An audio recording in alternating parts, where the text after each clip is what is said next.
the Living Farms podcast, the place where we discuss biodynamic practices worldwide for you, your farm, and the planet. So, welcome to the Living Farms podcast. I am very happy to have today Simone Helmle with me. She's in adult education, and we're going to talk about biodynamics and her work in adult education. So, welcome, Simone. Thank you very much, Lynn. I'm happy and glad to see what happened today. Yes. So you said that you prepared a poem at the beginning. So maybe we just start with this, or you introduce yourself for a second, how you feel more comfortable. Maybe we really start with some short words. So as I do in all my trainings in the mornings or sometimes also in the evening. And I write such poems for the training. So it's some words for us today, for everybody who listen to this podcast. And maybe you like to stand up. So I do so. Mm-hmm. It's more comfortable. And also who like to stand up. Open my eyes. Open my heart. And open my hands. Take a seat inside the inner fruit of a flower. Take the seed into our thinking, into the feelings, into our work. With the seed inside, it becomes a spring. It bubbles and flows. It dances. It invites you and it invites me. It opens and finds. It lives. And maybe this can guide us for the next moments.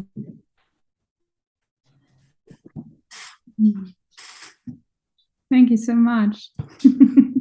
So you said you have written this poem by yourself, right? Right. Yes. So maybe you would like to guide us until the moment you wrote this poem and why you joined the biodynamic agriculture and what you're currently doing in this movement. Yeah. Yeah. Okay, it's more or less 10 years ago that I joined the biodynamic movement, that I came in. I was at university before as social scientist in the field of agriculture. And somehow my heart really is beating for people who work in agriculture, who work in rural areas. I always ask for living situation, learning moments of innovation, moments of change. And yeah, it came up to the point where the Demeter Association asked me to found or to develop something like a Demeter Academy, to invest or to focus much more in the question of training.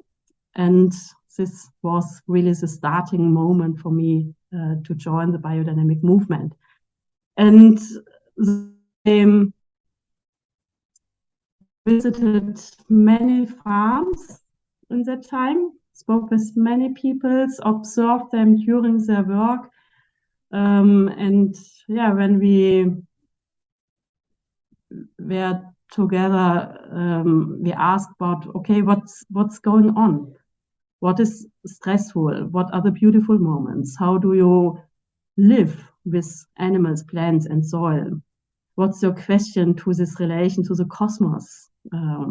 What happened, or how do you feel during the preparation work? What hinders you to do this? So, and from this empirical moments, I designed various trainings, introduction courses, but also management courses, courses on communication, team leading, leadership, and so on. And always connected with a moment, a very concrete moment or a question of a current farm. So, and then some years ago, it came to the moment where I thought, okay, everything is prepared. Participants have their information. The hotels are booked. The room is prepared. Everybody in the team and on the farm know, okay, what's the program? I'm briefed, I know what to do. And then I ask myself, and you, Simone, what happened with you? Has you also your energy in the package? Or are you the super organizer and somehow, yeah, where's your heart? Is your heart with you? And in that moments, I really close my eyes. So everything which have to be organized is done. And then I close my eyes and try to meditate the seminary week and try to think about the moment, not where we say welcome, but the moment where we say goodbye. And what will happen? What will we perceive during such a week? It's the spirit.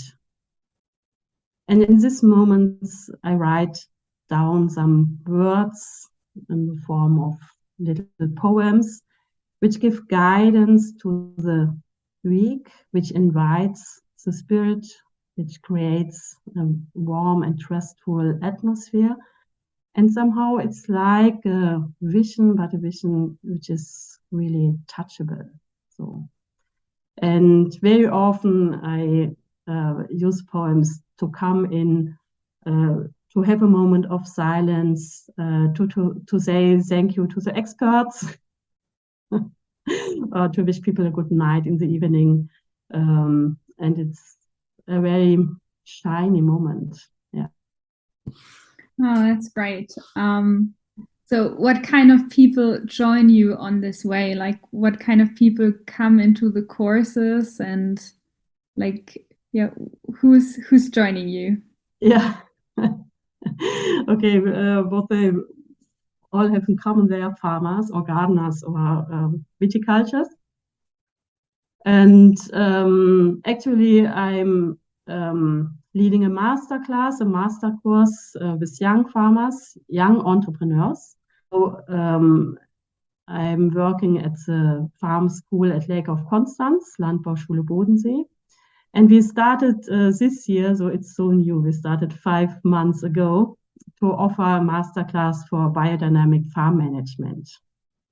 And we named it Resilient Entrepreneurship. But then I also work with farmers who convert their farms, who are in the first phase of conversion. So they decided yet to join the biodynamic movement. They are members of the Limiter Association, and they have to do an introduction course. And normally I offer 1, 2, or 3 courses per year for conversion farmers. And before Corona, it was pretty much more broader. When I work with Limiter Association, I also work with supermarket staff or people who sell our products in organic stores. So people who sell our products, and they wanted to know what Demeter is about, and they thought that it is pretty much information based, but I prefer to work with people from their experience, from their questions, to use the senses so that they really can tell about it, so that they have something to tell a story. So. And so the group is then very different in the level of how much they know about anthroposophy and biodynamic agriculture. And how do you, like, if you said you meditate over what the end of the course is looking like, so what do you want the people to take with them after the end of the courses? Yeah, it's really true. I like pretty diverse groups, and probably the most difficult thing for me is when everybody is at the same level. So, but it's not the case. So I often have beginners and people who are in the scene 10, 15, 20 years, because some of them also in the introduction courses, they take the courses to renew their commitment. So, and I always work with adults. This means we have a lot of experience in. It's not the biodynamic experience, but it's the experience in farming. It's the experience that we are consumers, that people who come normally, they like nature, and they have dreams of a better world. So, and also the supermarket stuff, people who are normally take your money when you bought the products, yeah, they also have dreams of a better life, and of a life which is much more close to nature as we normally perceive. And yeah, from an anthroposophic view, probably all of them are somehow beginners. For mostly everybody, most of them, it's completely new. Often they feel a bit angry. Like, okay, going to such a biodynamic farm, I do not know, they have so strong experience, I'm good enough. So, or people mainly from southern Germany, there are many people in the churches or belong to churches, and they are thinking, okay, how to pray, or is it difficult? Is it possible for me? What do they expect? What do they want from me? And when people discover an openness that nobody is there, you should do in that way, but it's more on reflecting, and it's more on looking for the own sources. It's more looking for the own deepness. And yeah, in the very beginning, it's confusing, because people do not expect it. Yeah, they come to a training and then, okay, here I get a lot of information. And then we start with dialogue walk, we start with short interviews in between participants, we start with painting, with you and me, with smelling the atmosphere of a stable, looking to flowers, something like that. And they really ask, is it true? Can it be? But they also feel the attendance. And they feel that they become part of a warm atmosphere, and that they are able to say something, or also to feel something where they thought that it never would happen. So, and in the beginning, it really is in between curiosity and confusing, and when does the information come, expectation. But then it turns around after 1 to 3 days that people say, okay, now I start to feel. So in the first moment, first time doing Eurorhythmy, it was somehow, why is it so slow? Why is it so much connected with self-observation? I have the impression everybody know what to do and I'm a little bit lost. So, but then it comes into a flow, and people start to say, oh, it's good, it's relaxing to have moments of silence. It's relaxing to listen to some words. And the first time it was full, I felt a stress, I felt pressure, and now I feel how I come to myself. And this opens the eyes finally for biodynamics. So imagine when farmers, so they are maybe 50, 55 years old, 25 years, 30 years experience in farming, and they decide now to join to biodynamics. Yeah. And there's no need to explain something in farming. Yeah, it's a daily routine. But the need and the wish to look to the routines from another perspective and to understand their own motivation. And then they my motivation for this profession comes back. I have forgotten how pretty flowers are. But this was 25, 30 years ago. This was my motivation to be a farmer. And now the colorfulness, the beautiness,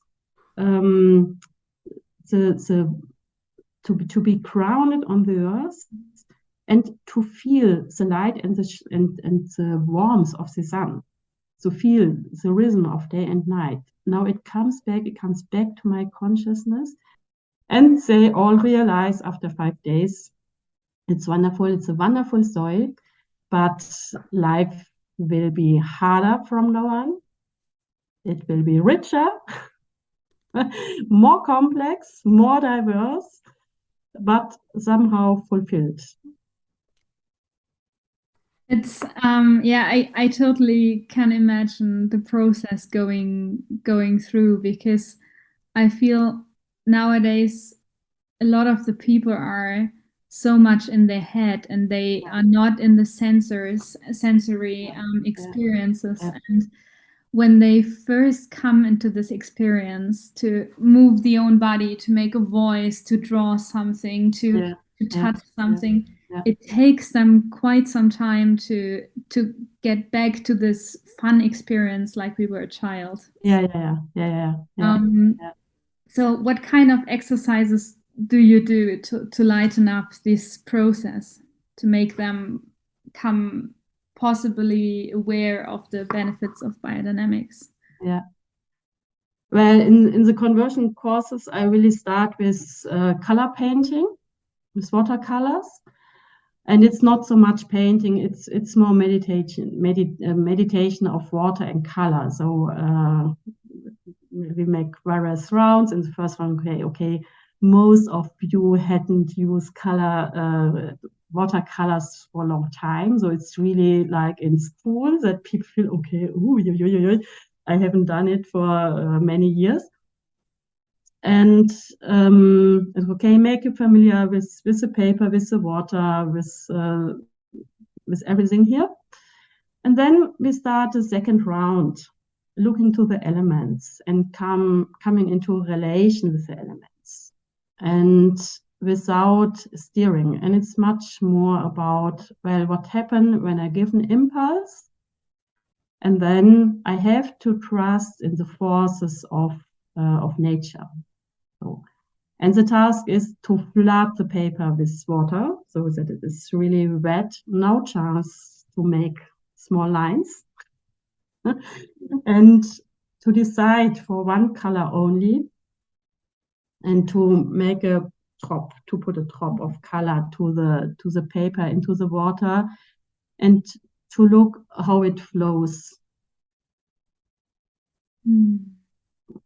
So, and this is a moment, maybe 1 minute, 2 minutes, very, very silent, where people feel, okay, my impulse was to put the drop, but then I only can observe what's going on.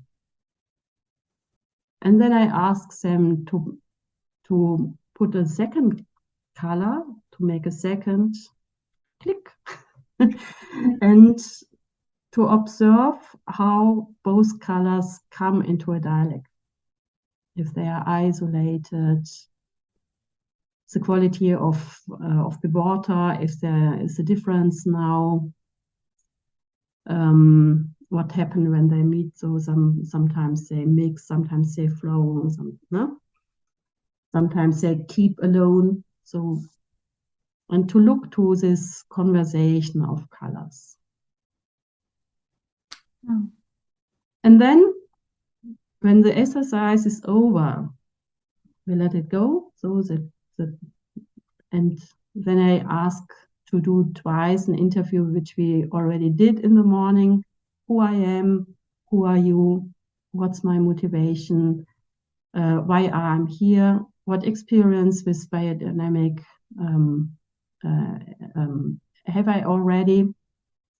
And so the color play goes completely in the background, but what people feel is, okay, I cannot steer everything.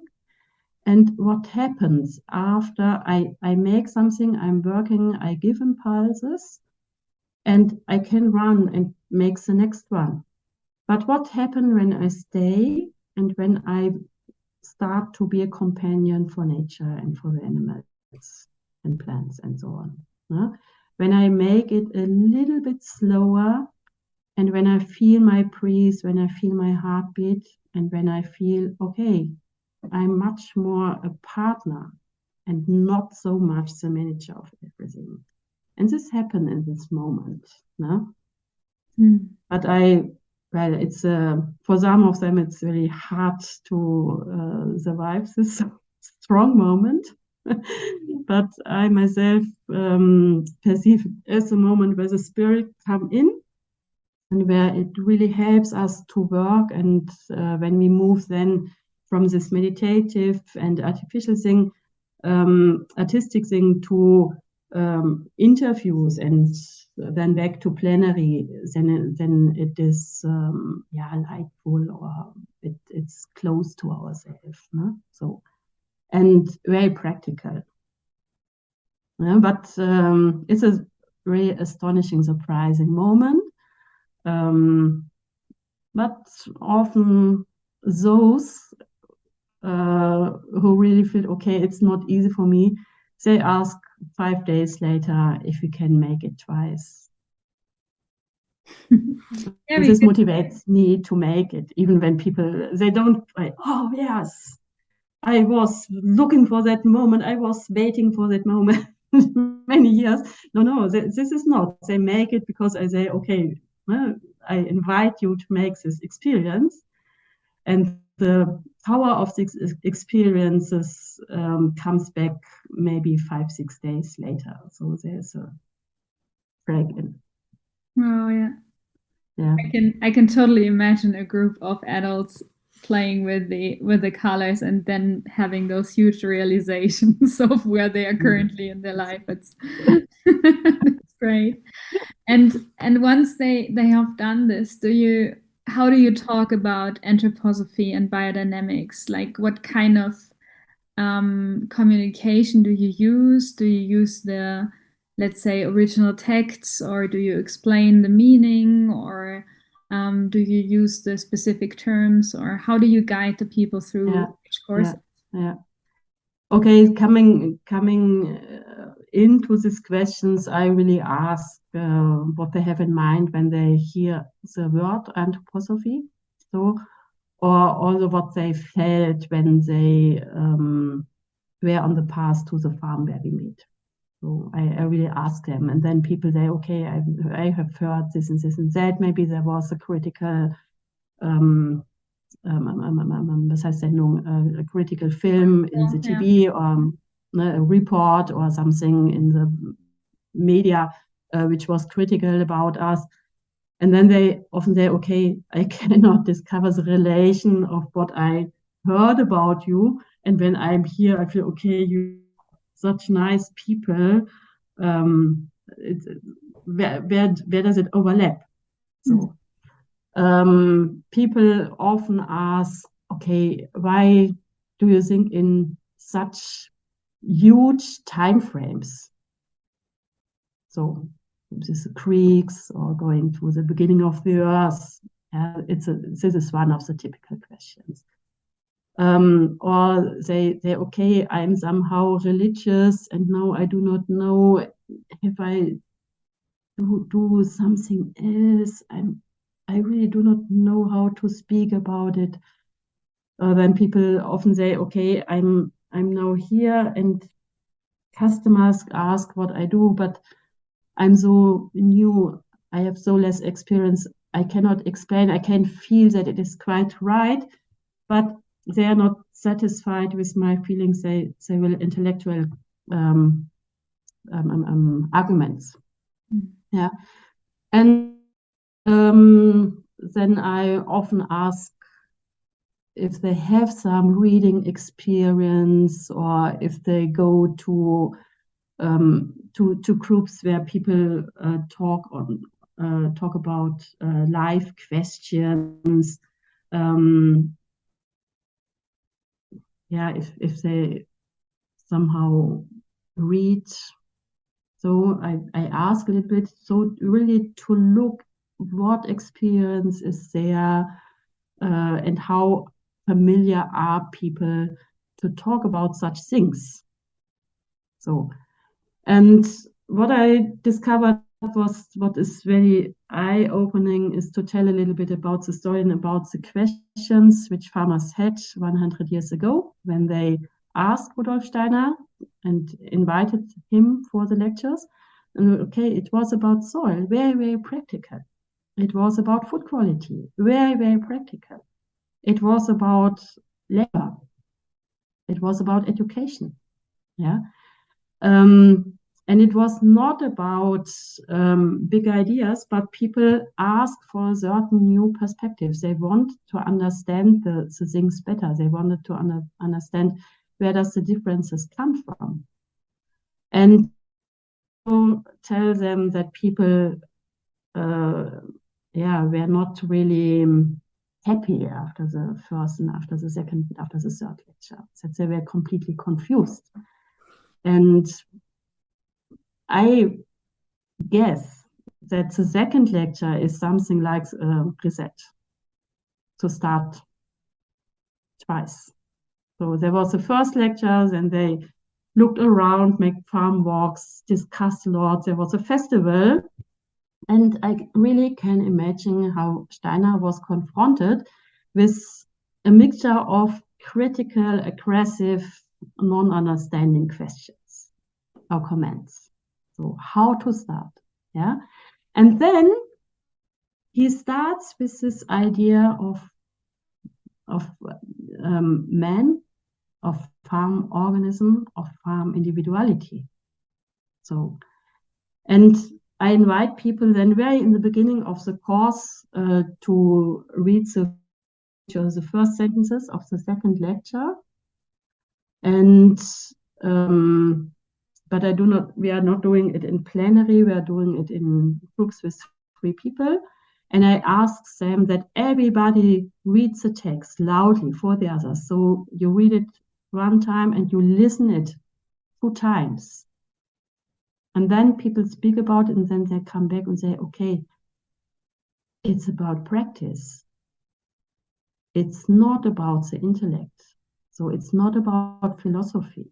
So he said it is significant, it is relevant when we put the ideas into practice, when we bring them to the ground. Yeah. Okay, this story with the idea of human being in relation to farm organism, what is typical for humans? What's our energy? And what's the togetherness of hand, heart, and brain? We can move, we can reflect, we can digest, we can change things. We have a certain consciousness. We have this inside, outside. Yeah, we have every day the choice how to work with our environment.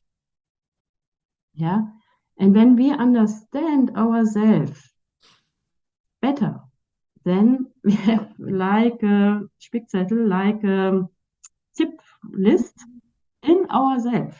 It's incorporated. So, and then people really discover things which are very, very practical, and they say, okay, somehow it seems it's an old text, but somehow it looks like that it is written for us today.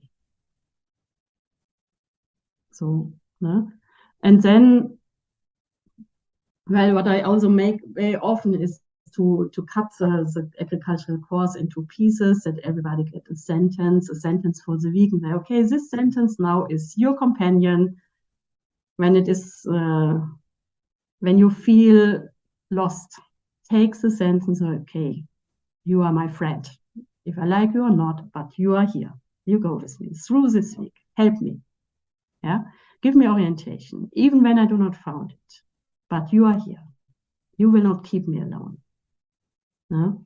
And this is very easy to work with such smart. They make it put it in small pieces, and then it works. That's a nice idea with the sentences, because I think if you go through the agriculture course, there are certain sentences which really touch your heart individually, and then you may read it again, and the next time it might be a different sentence. And so like working with the sentences that catch your eyes or that you're assigned to can help you. Some very simple things, but what a question. What is the plant? What is the animal? That's from the 6 or 7 lecture. What is the plant? What's the animal? Or is it really so easy? Yeah. But and say, okay, take both questions and then look to the bees. Yeah, or look to an apple tree. Mm-hmm. What is plant? What is animal? Nice. And then people really start to ask the tree, what are you? Who are you? And like you have mentioned it several times now, that the heart is a special element in your education and in your ideas. Can you elaborate a little bit on this? Oh, da war die Verbindung weg. Okay, then I will just, ich schreibe es noch kurz auf. Ja. Okay. So you mentioned this now several times, that the heart is a special part of your education, and I really love this idea. We did something similar with the work we just published, this small booklet, Breathing with a Climate Crisis, where we really thought we will try to rewrite the anthroposophical thinking out of the heart for the earth and for the people. Could you elaborate why you choose that the heart is important for adult education, and how you integrate this idea? Yeah, I think it's a wonderful question. Okay, let us look if I find the right words.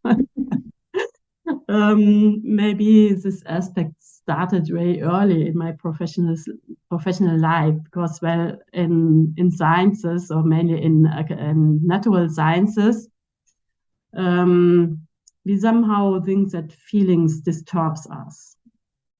So, and we want to be objective.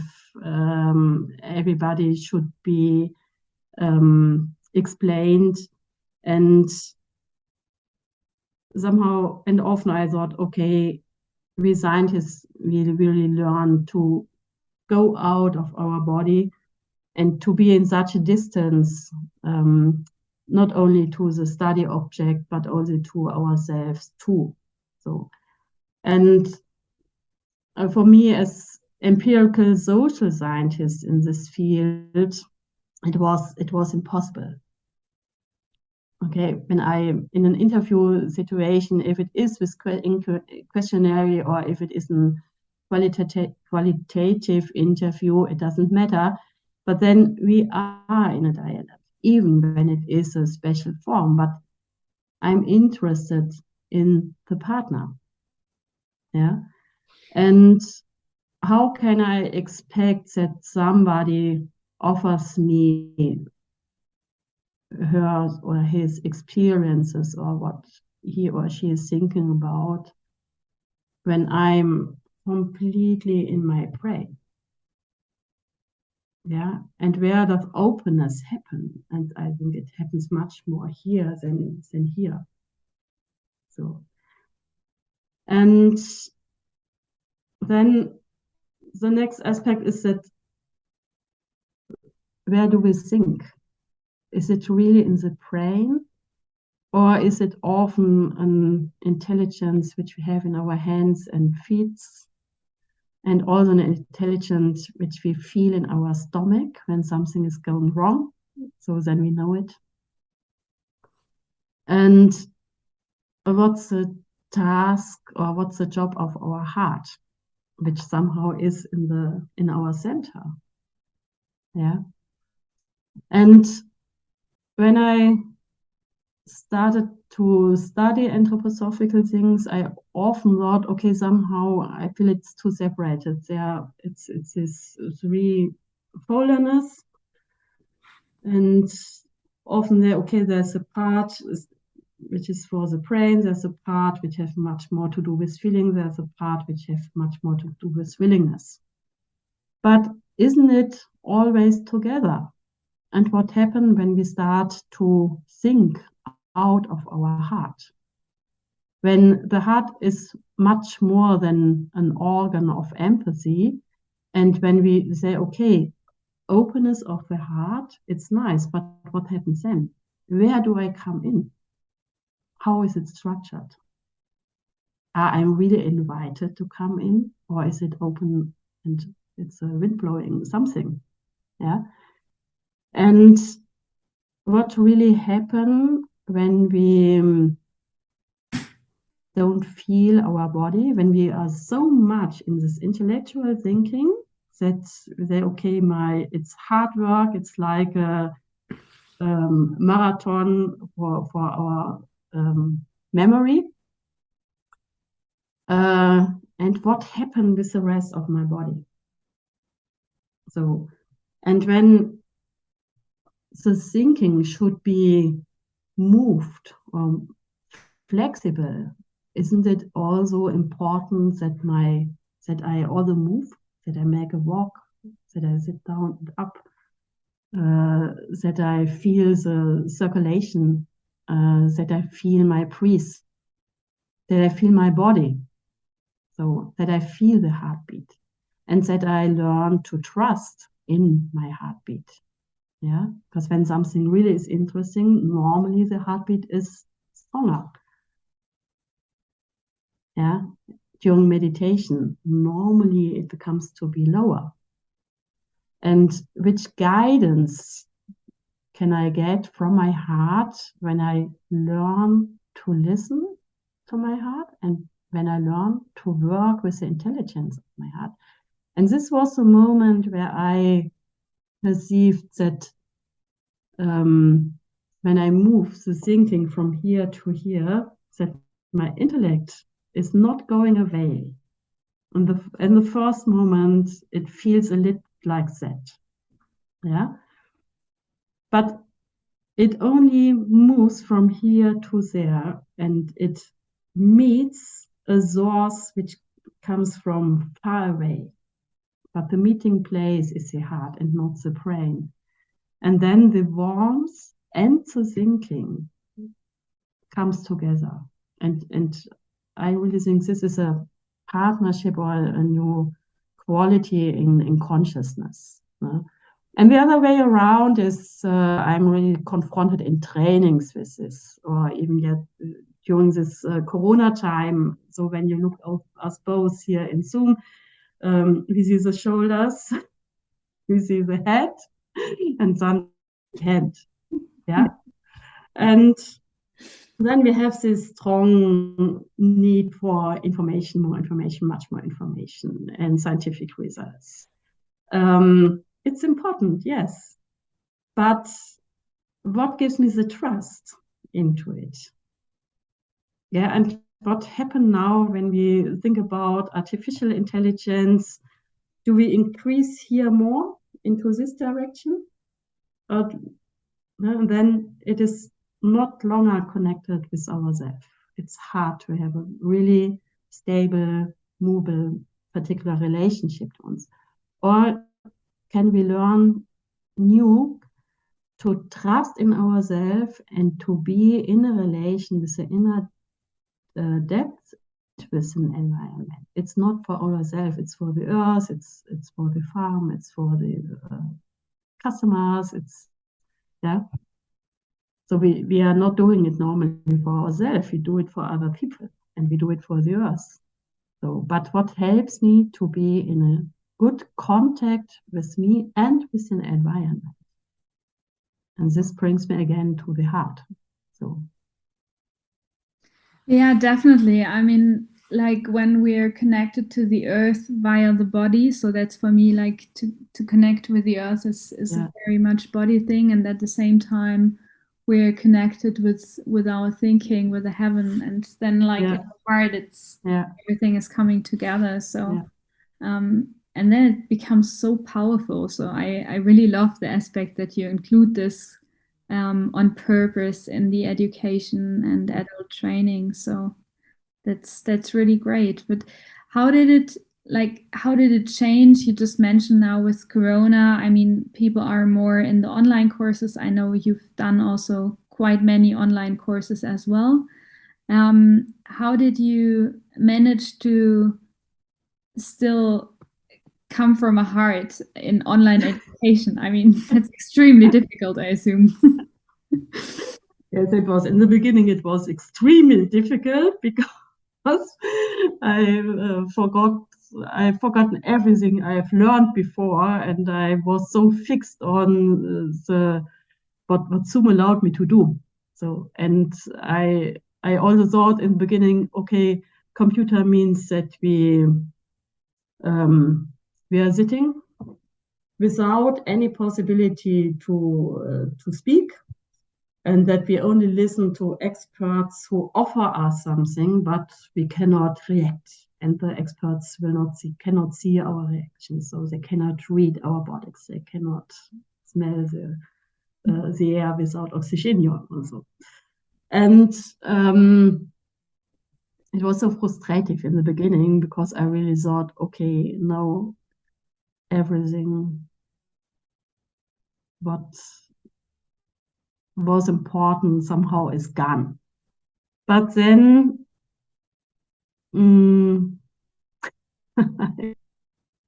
I became nervous. I became really nervous. Okay, people, we are here, everybody with a computer. We have the cameras and we use cameras to speak together, to meet.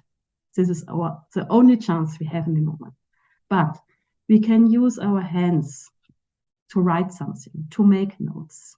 Yeah, we can stand up and maybe some very, very small arithmetic exercises can help us to come back to the body. Yeah, make body checks, or we can make this Traumreisen, so meditate, short meditations. We can open the window and we can look out what's going on there.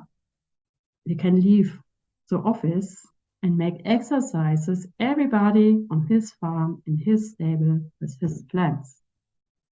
Yeah, and we trust in that people will come back. And though I learned to use the computer and the Zoom thing only for coming together, giving instructions, and plenary sessions, so share some experiences. And to reduce the information parts. So we also work with experts in information, but I also reduced it. And I worked a lot with this breakout rooms, so 2 people, 3 people together. And we worked a lot with the use of our mobiles. They're okay. We do what we often do. It's not so chic, yeah, but when we use the video, then you can show me your farm, my farm, and afterwards you can tell the others what I have showed you. So, and then I started. Okay, then when we thought about what is the positive side of Zoom, so everybody is at home, everybody is at his or her place. And the reason why people come to courses is they want to develop their own work. So, and now we are in a situation, we are not in a biodynamic organism, which is 40, 50, 60 years old. We are in still young biodynamic farms, but participants are in the environment where they want to change something. And then we can start with this process of changing or understanding the own situation better from this places on. And then we made things like this form walks with 2 and 2 people, and everybody reported what he or she had seen on the other place. And it was like a huge farm organism. So one had forests, the next one chickens, the next one wines, the next one vegetables. Yeah, and everybody contributed a bit. And then we thought, okay, isn't it wonderful? We are all together, 20 farms together, and everybody is somehow specialized. Everybody do it by his or her own way. So individualism was very visible. Yeah, and at the same moment, we can think of, okay, maybe the of this farm become now relationship to the vineyard of another person. Yeah. And that's how we made it finally, that we made many, many practical exercises and pretty much work on exchange of experience and of showing something, working with questions and elevating the expertise of participants. Oh, that's lovely. I mean, yeah. We had Jean-Michel and I had a course, online course, because at the section for agriculture we're also doing the steepening biodynamic courses online, and for us at the sections it was always amazing to see what happens when people also from all over the world come together online, and then they exchange.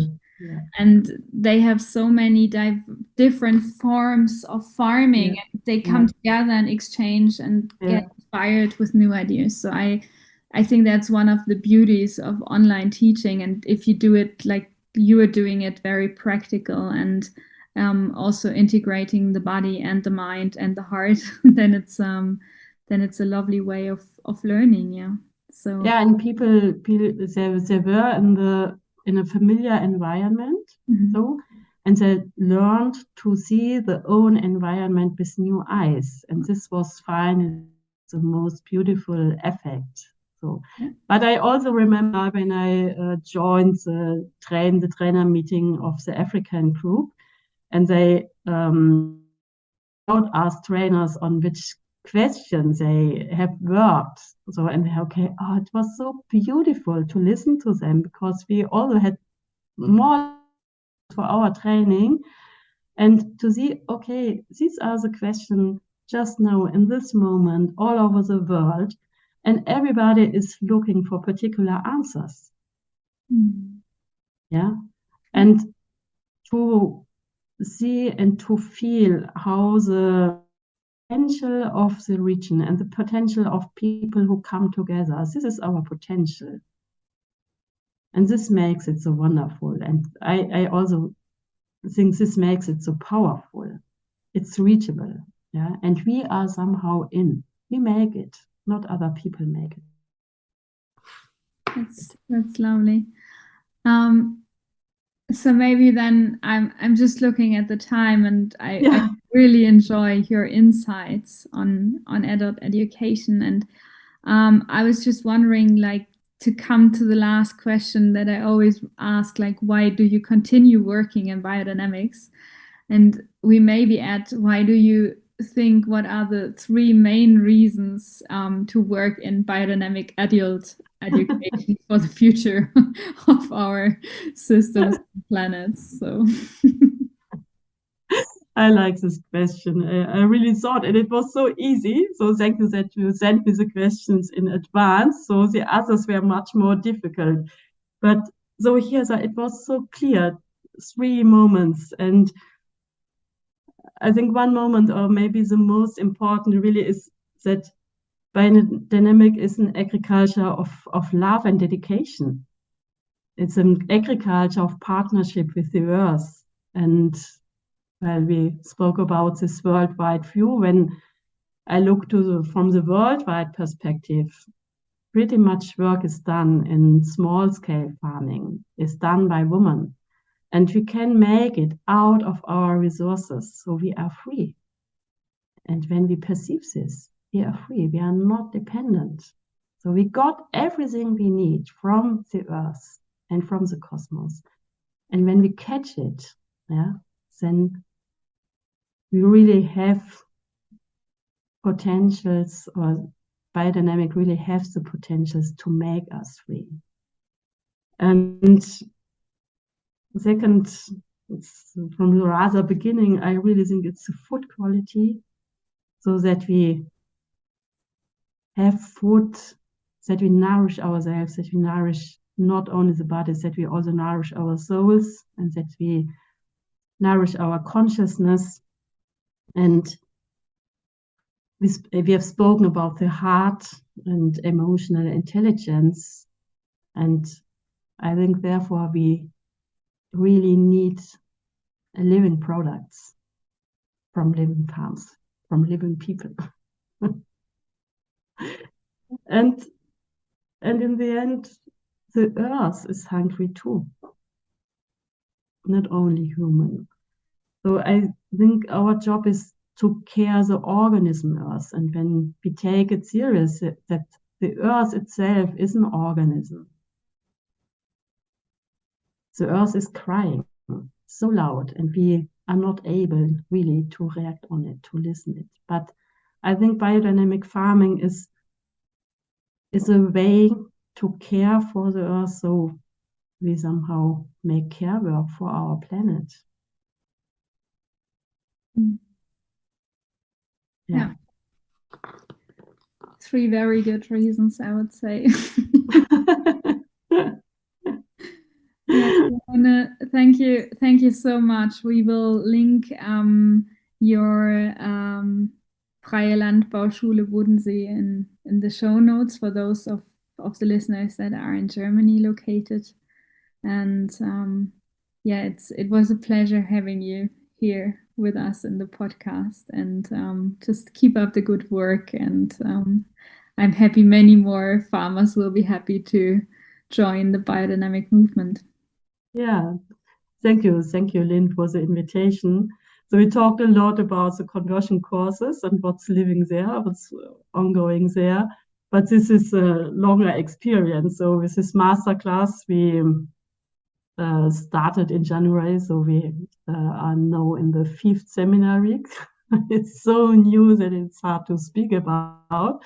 But the reason behind and the thinking behind is the same. And I hope that people feel motivated, and they feel that it really is interesting and enriching our life to do this step, this beautiful step in biodynamics. Thank you very much, Lynn. Thanks for what you're doing. Bye-bye.